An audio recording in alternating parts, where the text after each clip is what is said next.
सगळ्या घरात टाकली पंचगव्य गाईच्या पासून 5 पदार्थ दूध दही गोमूत्र शेण हे सगळं घर शुद्ध करून घेतलं. शुद्ध करून घेतल्यानंतर या सत्यनारायणाचा जो फोटो आहे त्याच्या फोटोमध्ये वास्तू एक कलश असतो, वास्तुदेवतेचा स्थापन करायचा गृहप्रवेश तो आपण त्या ठिकाणी स्थापन केला. त्याच्यानंतर महादेवाचा जो फोटो आहे या ठिकाणी 62 देवता आहे. घराचं रक्षण करणाऱ्या वास्तुदेवता त्या 62 आहे.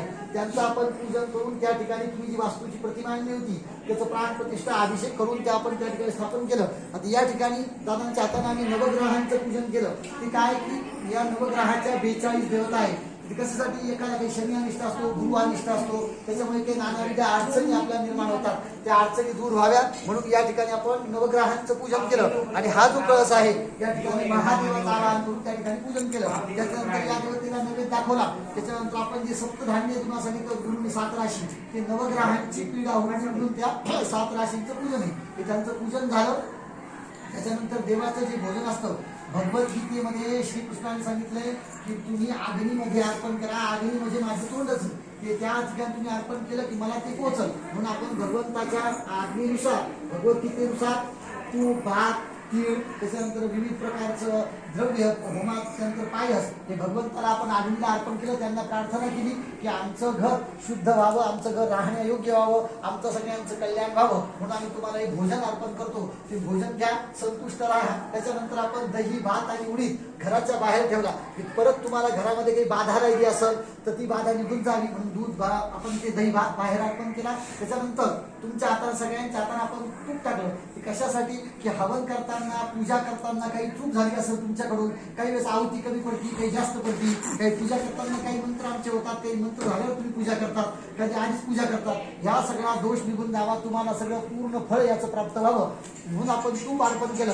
त्याला पूर्णाहुती असं म्हणतात. पूर्णाहुती अर्पण आपण केली ते बघ कर माझंच नाही पूर्णाहुती अर्पण केली. ते अर्पण केल्यानंतर आपण भस्म म्हणजे अंगारा आपल्या आरोग्यासाठी आपण धारण केला.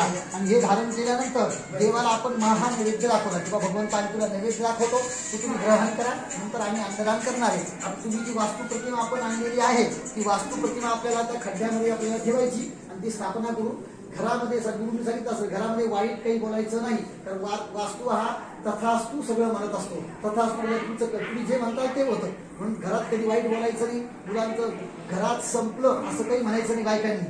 फक्त काय बात संपला किराणा संपला तर किराणा संपला असं म्हणायचं नाही. किराणा आणायचा आहे असं म्हणायचं. हे लक्षात ठेवाय बायकांची काम आहे. लक्ष्मी लक्षात ठेवा. तेल संपलं असं म्हणायचं नाही, तेल आणा असं म्हणायचं. हे लक्षात ठेवा. त्याच्यानंतर रात्री दही विकत आणायचं नाही, मीठ विकत आणायचं नाही, अमावस्येला शनिवारी तेल विकत आणायचं नाही. त्याच्यामुळे काय असतं माणसांना अडचणी येतात. तुम्हाला जर माहिती उद्या शनिवार आहे तेल संपलं तर आजच घेऊन यायचं. त्यांना सांगायचं आज आणा नाही तर दुसऱ्या दिवशी ऍडजस्ट करा, रविवारी आणा. अमावस्येला तेल आणायचं नाही. आपल्या मागे कटकटी पण त्याच्या मागे येत असतात म्हणून अमावस्येला शनिवारी बिलकुल आपल्या माणसाला तेल आणायला लावायचं. बायकांनी लक्षात ठेवायचे काम यांचं लक्षात राहत नसतं कामाच्या गडबडीमध्ये. त्यामुळे तुम्ही लक्षात ठेवायचं उद्या शनिवार आहे आज तेल संपलं आज आणा नाही तर ऍडजस्ट करा रविवारी आणा. संध्याकाळी मीठ विकत आणायचं नाही हे सगळ्या लक्षात ठेवायचं. आणि घरामध्ये कधीही संपलं असं म्हणायचं नाही. समजा एखाद्याचं आरोग्य बिघडलं तर तो उद्या किंवा थोड्या दिवसात त्याचा बरा होईल. मुलांना शिक्षणामध्ये यश मिळत असेल तर त्याची परीक्षेमध्ये तर यश मिळेल, त्याची बुद्धीमध्ये वाढ होईल असंच म्हणायचं नाही. तर त्याला काही येत नाही तो आता मठ्ठच आहे असं कधीही म्हणायचं नाही.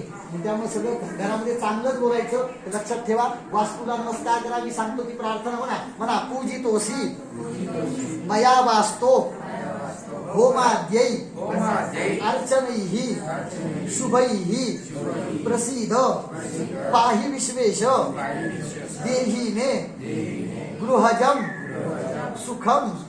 वास्तु भगवान की जय.